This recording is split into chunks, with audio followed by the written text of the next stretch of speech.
Today on the Solo to Entrepreneur Show, we're diving into the conversation at the intersection of heart, leadership, and high performance with a guest who's not just changing lives, but transforming an entire section. So I have a fellow friend of mine, Greg Hart, who is originally from Australia, who is also the director of Your Hart, a nationally and globally recognized award-winning disability service organization. So under his leadership, this company has redefined what it means to deliver premium person-centered support, and it's getting noticed. What I mean by getting noticed is he was honored with a global award for therapy, respite, and community supports, if I'm not mistaken, with the business and what he has done as a gold standard in the industry. As a certified B Corp and social enterprise, the organization integrates allied health alongside disability support to deliver a holistic, scalable model that creates real impact. So, welcome, Greg, and thank you for coming up. Thanks, Lorraine. Lovely to be on your show. Now, I gotta point this out though to everyone out there because everyone keeps having excuses out there. Greg currently is in Australia, and at the moment I'm in the US. Tell us, what time is it there for you? It's about 20 past 5 in the morning. 5 in the morning, people. So let's get down to business here. Now, with what you do with disability, I'm sure there is a backstory to this. And I'd like to know, or we would like to know, like, how did you come across in doing the disability field in Australia? Long story. So my wife, Kerry, has been in the industry now for about 35 years in the community space, children, disability, all sorts of things to do with community services. So she's been in there for that long. In Australia, there was a government reform for people with disability called the National Disability Insurance Scheme. So it opened up a trial site back in 2013. At that very moment, Kerry was like, I'm really, really passionate about disability. I want to actually be in the forefront and actually work for these people at the very, very beginning. So she was very successful and got a leadership role there at the end, the National Disability Insurance Agency in 2013. She was in the trial site Newcastle in Australia. And I've seen what she's done and seen these service providers or what money they make. And I was like, and I was a public servant at the time and did a lot of accountancy type roles in my career to that point. And I'm like, I think we can do a business together here. Because at the time, for me as a public servant, I couldn't see too much of where life was heading. It's like you're walking every morning to a building, all the same people every single day, Yes. and you're doing the same thing every single day. It's like, what's life of doing what you somewhat Like want to do? clockwork, isn't it? Yeah, yeah. So I thought, let's do a plan and make this happen. So 2014, I went over and did a counselling registration. It was like an 18-month journey of doing a counselling registration process to be a qualified counsellor. So I went through that process, went part-time as a public servant back in 2015, just to do some voluntary work. So I was working with people in emergency relief. So was this voluntary work more of to acclimatize yourself to the industry or to Yes. practice your skills? Both. Okay. Both. Because you engage with people you never normally would see day to day on the street. These people were really suffering. Suffering when I'm saying they're broke. They've got, they need support. They need food. They need shelter. They need that sort of thing. So they had at the local church a centre. So the same people came in every week, got their food, need to have someone to talk to. So I gauged my skills in counselling skills. The church was able to go, hey, do you want to do this sort of work for us on a voluntary basis? So I reduced my time at the public service, did a day doing that for a year. So I did that. That's what I like about it, though. Like the whole process of you transferring or transitioning, right, from being employed, being a public servant to creating that business. And I like how you explain how you went back to kind of practice that skill. So you're not afraid of going back. But now that you're explaining is that transition of reducing that hours working, for somebody else in terms of building your business. So there is that balance there, isn't it? Absolutely. Absolutely. You just can't go ahead and just get a business without researching what you're even doing. Because, like, even now, anywhere in the world, I think it's not just Australia, I think anywhere in the world, if you don't prepare to run a business and you don't have the systems in place, then you'll die very quick. Right. So with you, with getting that skill, right, in terms of the counseling thing, you took a skill, took that leap of faith with your wife. I'm assuming you got married before Yeah, or yeah, well before that. before. Yeah, yeah, Yep. yeah. So you took that leap of faith in terms of, having a secure job, even though it's boring, into, this is a possibility of what we can do. And because you're a numbers person, usually successful business are all about numbers. And we can talk about that in another episode. But Yep. because you are in terms of the numbers, you see that potential of growth where there was something that was offered in Australia about the disability where you can support, like offer the support, but change it in a way that is not available in the industry to bring it up to another level. So with that transition to now reducing the hours working with somebody else, what's happened next for you guys? So the business started in 2015, late 2015. So So very quickly then with that transition I think it was within, like about 18 months, I would say, from that yeah. moment to that. So late 2015, Your Hart to Heart started. We were known like as Heart to Heart Counseling Services, Heart to Heart Counseling, then went to Your Heart to Heart, just in that sort of like 10-year period. So it started So as a counseling business before incorporating the disability side? yes, we started like as just counseling in that sense before we sort of went into more like we're not just counseling. So we had to sort of change our name around because a customer will go, oh, heart to heart counseling. Oh, you're just a counseling service. So you have to sort of give that impression to the customer. You're not just doing counseling, you're doing other things as well. Right. Okay. So I love how you pointed out about the changing the name thing. So a lot of business owners out there tend to be stuck with, we got to get the right name before we start promoting it. So with Correct. you got to change it. And for me, myself, like I didn't have solopreneur to entrepreneur like very quickly. Like I had to change it like 3 times, which means I bought like 3 different domains and I had 3 different designs for each brand and each name. Like for you, Yep. how easy for you was it to change your business name to suit whatever you're trying to offer? It's not straightforward because there's so much behind the scenes that you have to do. Like you have to change your domain names, you have to change all the company registration details. Then you have to sort of tell all your current customers of what the Right. change But is. the decision in terms of changing that name, I'm assuming that it was a quick decision according to the feedback you got from people out there. Correct. Yeah. Great. Yeah. The process, all the legality of things, that's going to take time, but that didn't stop you of changing it to suit the clientele out there where the moment they see your name is that where they can resonate with what you have to offer, isn't it? Yep. Exactly right. So disability, how did you bring that in on top of it after changing it and deciding to change from a counseling service to what it is today? Well, a lot of the part of the disability is also counselling related as well. So they've Right. the NDIS has like all sorts of different supports that someone with disability can have in their plan of what they need, and counselling is one of many supports that is offered under that scheme. Great. And you've made that work for yourself. Was there any doubt or fear that came to play with you, when you started this business? I didn't even really think about the fear, to be honest with you. I had some pretty bad health issues towards the end of my public service career, and the doctors were saying to me I had to make a massive changes. I was very close to massive heart attack. So I had to sort of either put up with what I'm doing or make a big change. So I made that change. Didn't think of what the worst thing that could happen. I was just like, no, I'm going ahead, bang. Just So you picked a all in, lane. You're all in. like, this is where I need to go, and that was where you're gonna head towards to whatever happens, you're gonna figure it out along the way. Correct. That's my mindset at that time. Right. So you were very focused in terms of you were told that, this is the situation, but you picked the lane and you were like, okay, I'm no matter what's going to happen, I'm going to hit towards that success, no matter what Correct. kind of challenge that you have. Now, what is the biggest challenge with you starting with this business? Like, I'm sure there's plenty of challenges out there as, Oh yeah. business owners, there's plenty. And the bigger you are, the bigger the problem is, then the bigger the challenges are. What is the Mhm. biggest challenge for you in this growth towards where you are right now? Governments is a massive threat.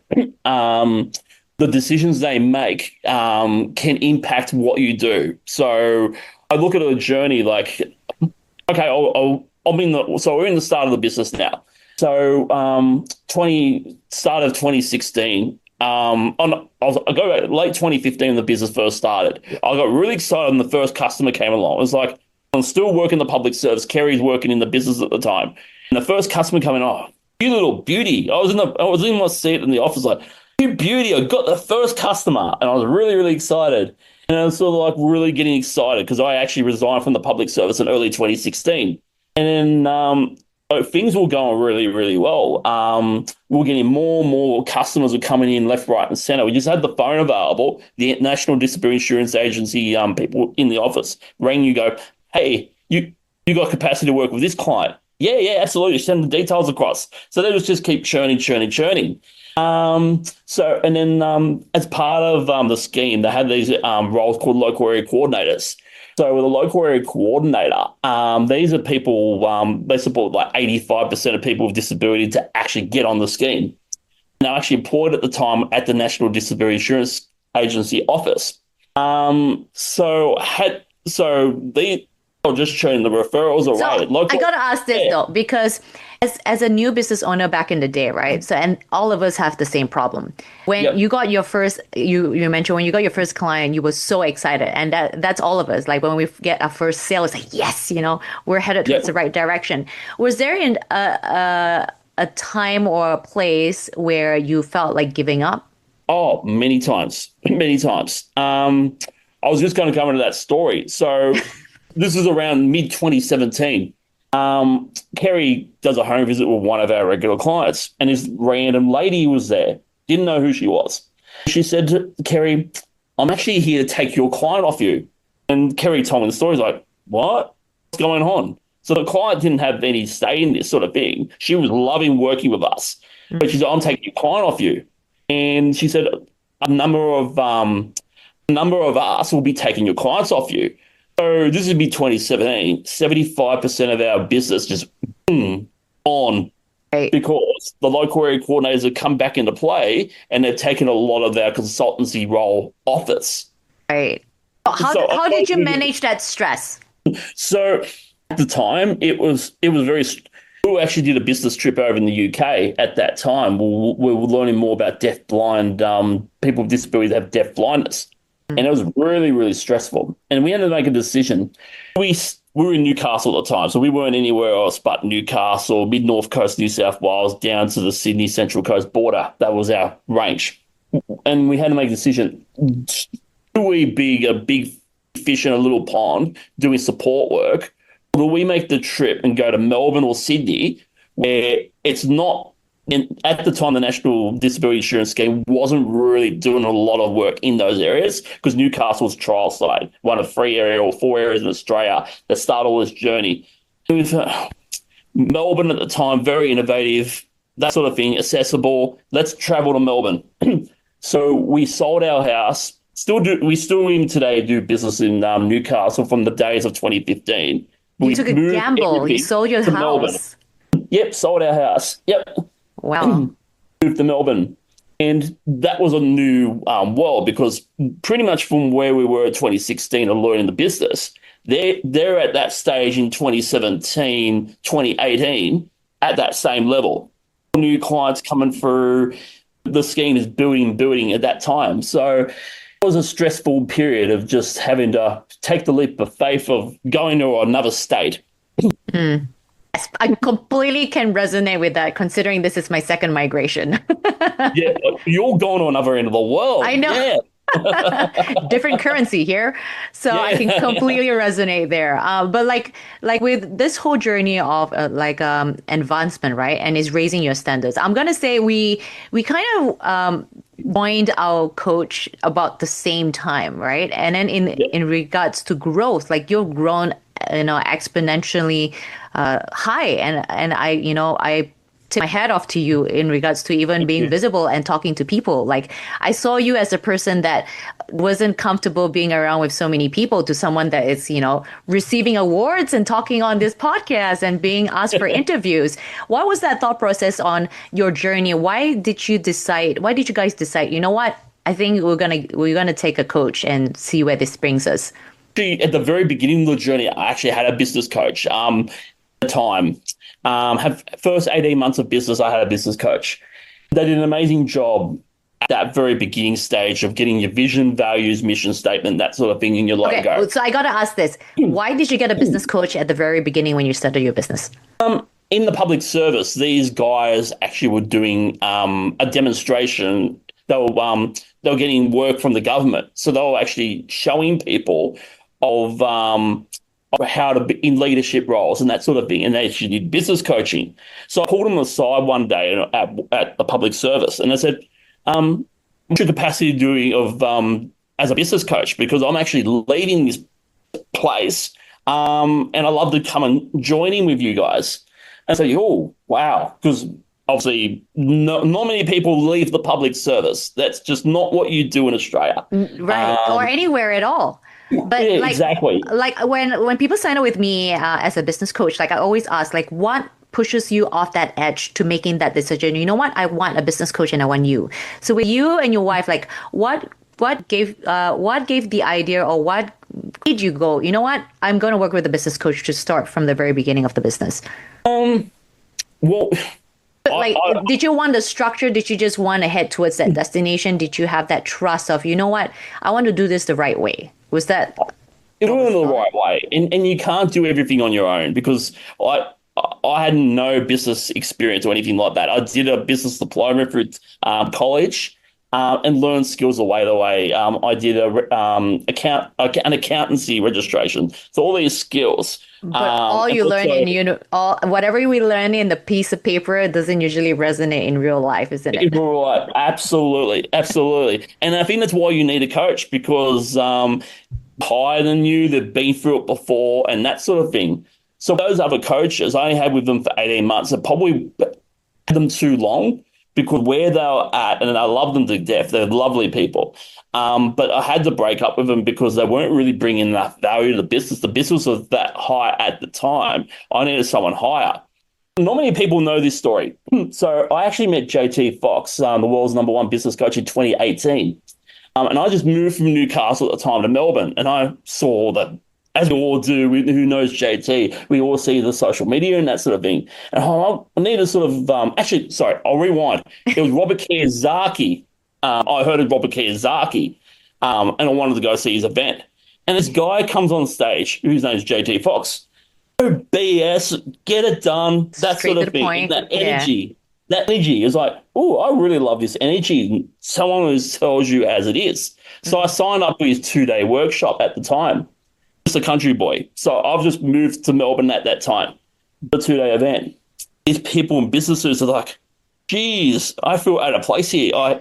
I'm not used to wearing a business suit. And then there's people around suits, and I'm intimidated. Every single person in that room, I'm intimidated by. I didn't go any further than that. I got it, his Millionaire Underdog book, got it signed. 5 years down the track came about, early 2023.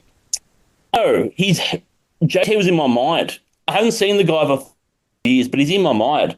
And it's like, when you have feelings, you sort of got to act on the feelings that you have, the instincts. So I saw more the social media stuff that he was still doing what he was doing. Nah, I'm going back to JT. So I went back to JT, 2-day thing, and just elevated from there. And I think the best business decision I ever made was being alive with JT. Only, I suppose, wish I probably did it 5 years before. I don't think at the time of the business was really ready to go to the heights of JT on a global perspective. I don't think you were ready then. Because I also met JT after COVID, and for me, like understanding what I know now, like I think I had to have time to condition myself before meeting JT to be able to accept him to help me.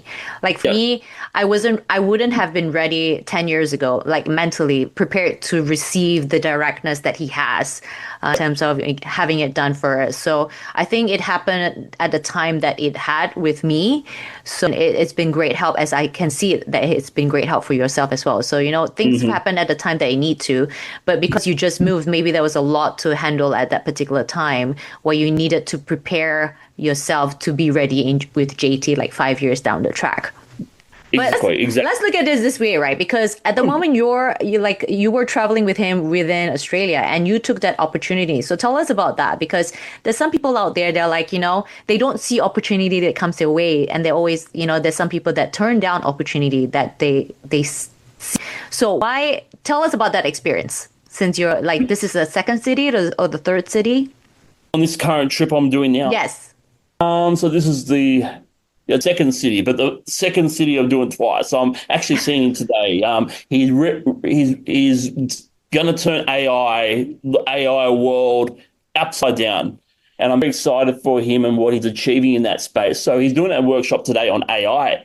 Yeah. But And but he's I like what you told me though, because you said that you and your wife had a trip planned already, and then this opportunity yeah. fell to your lap. So tell us about that. Like, what was the thought Okay. process? Like, tell me what you told me before we jumped on this call.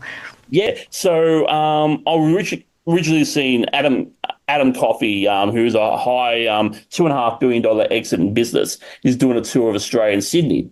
So I had my trip planned to go to Sydney on the Friday to see Adam Coffey for the Monday and have a weekend away with my wife, which I haven't had a weekend for so long because business is everything at the moment. Right. So JT calls me up Thursday and go, "Hey, Greg, you available to go to Brisbane on Saturday and Melbourne on Wednesday?" And I say, JT, I'm already actually going to be in Sydney on Saturday, ready for Adam Coffey, and I'm going up to Brisbane on the Wednesday to get ready for the AI thing. And I said to my wife, "You don't say no to JT. If JT gives you the opportunity to be on stage, you don't say no."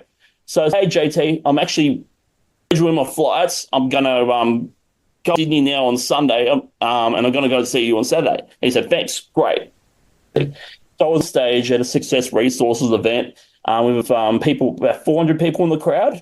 And he was just telling everyone about my success with him, of what he's done for me in that sense of, So any regrets there with taking this? no, not at all. Not at all.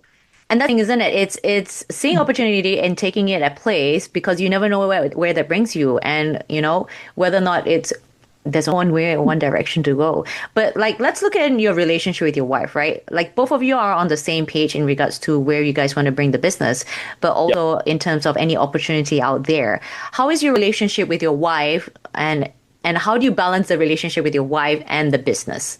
Very tough. Love my wife to death, as we all know.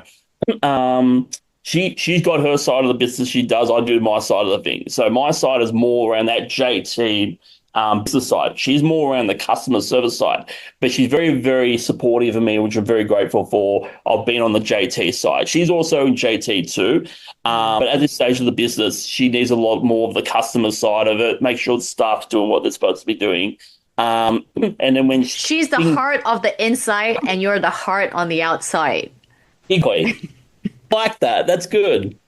It's heart to heart, isn't it? So she's the heart on the inside, but you're the heart on the outside, connecting everyone to come in and making that connection for people to feel the contentment of being inside of your heart to heart business. I like that. I like the way you said that. That's good. You can steal it and Okay. use it. Yeah, no, I like that. And I think for both of you, it's both of you are on the same page in terms of where you want to Yep. bring this in terms of relationship, but also in business. And assuming that both of you are open in communication in regards to the business as well. And we're very open, communicative. Yep. Yep. How Yep. important is communication for you?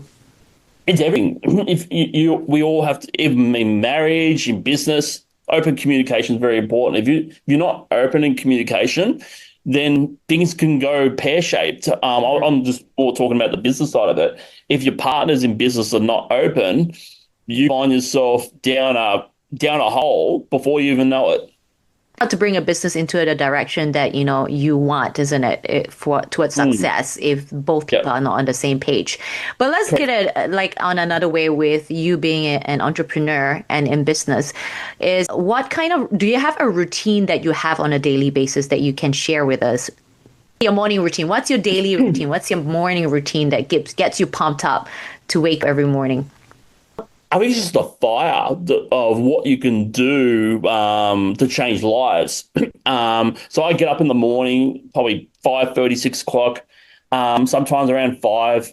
When I should be doing this more often. I should be exercising first thing I get out of the bed rather than get on the computer first thing in the morning after breakfast. But the morning routine is obviously you check your email, see what's going on, make sure everything's going the way it's supposed to be going. Customers are getting the supports they need. I do a lot of the business and finance side of it. So I do the invoicing myself. I did Donald Trump a long time ago says he looks at every single transaction that comes into his business in Oh, that you sort of have to. big months. You have Yeah. to. Like, in order to be able to bring the business to the next level, I always tell, business owners, like, you have to know your numbers. You have to know Mm, the revenue. You need to know the profit because there's no way you can bring your business to the next level if you don't understand the figures itself. correct. So, So, yeah, tell us, John, tell yeah. us. I do everything of your heart to heart with the numbers. So I'm always on my accounting software, looking at what's going on with the business side of it. Invoices going in, invoices coming back out. I suppose payments coming back out, I should say. Mm. Um, then obviously trying to bring in more programs. One thing T says is that you have to work on the 1%, and that's one thing he's really resonated with me of being on 1%, and the brain he's come out that he has at the moment has just been a game changer. Like you put everything through the brain of Mm. in business. You just keep. I use it every day. Like what would you do in this scenario? And he But gets you're X, Y, also Z. but you're also backtracking it to confirm that the information and the decision Correct. making is right. So everybody keeps Absolutely. saying that, AI is going to replace everything. And yes, but both of you and I know that it does not have the heart of a person to be able to Oh, serve the community. So AI is amazing. It's more of how do we make it and take it to an advantage towards the business that we run. It's not more of the fear of AI, but it's more of using it to our advantage of leveling up our business. exactly. Exactly. That's part of it. Absolutely. So, as a business owner, what advice would you give business owners out there contemplating whether or not they should continue on their business or whether or not they should start their own business, being or used to be a public servant? Passion for what you do, you go for it. But you have to, you got to do a lot of research. You got to learn the numbers, look at the margins. One thing Adam Coffey shared in days in his 2-day conference in Australia is the 30-20-10 rule. Mm. You have to make sure what you're doing in business, you're making at least 30% gross profit. If you're not making 30% gross profit of what you do, you waste your time running a business and for it to scale. So, next question is how important is a business coach to you? Everything. It's for JT, which is the highest of the high. Having someone that high, who's been through everything from very grassroots right up to the top, learn from someone like that as you elevate in business, it's invaluable. Absolutely. Well, any last words here? Any other questions that I haven't touched base that you wanted to share? But I have to be very grateful for what JT's done to help to get all these awards. So having an award and a global perspective, not just an Australian perspective of being in the disability related field, being excellent around the world, like praised around the world, as well as our social enterprise movement. I just recently was in London 5 weeks ago and received an award there for that. That was amazing. And a lot of it to do with JT, his assistance to get us from 2018 when I first met him, where he didn't recognize who I was 5 years later. It was funny. I did a podcast with him and I showed him the book and his book, Millionaire Underdog, and his signature. And he goes, "How the hell did you get that book? That's first edition." And I Yeah. showed him, and I think he shook his head. Right. No, he's amazing, And both you and I have placed ourselves in a very uncomfortable situation. So let's talk about uncomfortableness, right? Yeah, As our closing. So that you were very uncomfortable in terms of the growth that you have developed, but you still went ahead with it. yeah. What's your thought process in the uncomfortableness that you, and I'll tell you mine. Okay. It was like these terms, but it was almost like being naked in a room with everyone around you. I suppose you could say it like that. It's being uncomfortable is daunting, but for you to succeed, you have to feel uncomfortable. Any other way? Looking, no, no. So for me, I used to be an extreme introvert and a stutterer. So people may not know this because of how much I talk right now. But for me, back in the day, like as an extreme introvert and stutterer, and also as a background as a musician and in the entertaining industry, I was always placed on stage, but always had stage fright. So for me, it was you got to do it, and you just step forward at the stage and not back down. Just do it. That take over the fear is more of right now, like the drive is putting myself in a comfortable situation. And some people are like, oh, like migrating countries. It's like, yeah, Yeah, like migrating countries is always put yourself in a comfortable situation for growth. Because as yep, you said, right, that's the only way of growing is doing things that you are not familiar with, but you familiarize yourself and continuously familiar yourself where you're comfortable being uncomfortable towards the success that you achieve. exactly. Yeah, thanks for sharing that. No, not at all. Always pleasure. Well, Greg, thank you for coming on and sharing us with sharing with us all your experience, especially not only in the business sense, but in terms of the disability and the counseling, part of the business and the heart that you have in the business towards sharing it with everyone, not only in Australia, but I think you created an impact globally, and there's more to come towards what you have in business. But anyone out there is interested to know more about what Greg has to offer, be it whether or not you're listening or tuning in from Australia or any parts of the world, by all means, I shall put the description and the links of his social media links and his website on the description. And by all means, you're more than welcome to reach out to Greg in terms of what they can do for you or any loved ones out there who may need his service. So Greg, again, thank you for tuning in at this Thank really early you. morning where you are at the moment. And I truly appreciate you. But guys, if you like this episode, please do share it with people out there because you never know, somebody out there may have inspiration to either starting a business or getting help from Greg and his company out there. But other than that, thanks, guys. And remember, the Solo to Entrepreneur Show with me, Lorraine Chai, as the host. And until next time, I shall catch you later.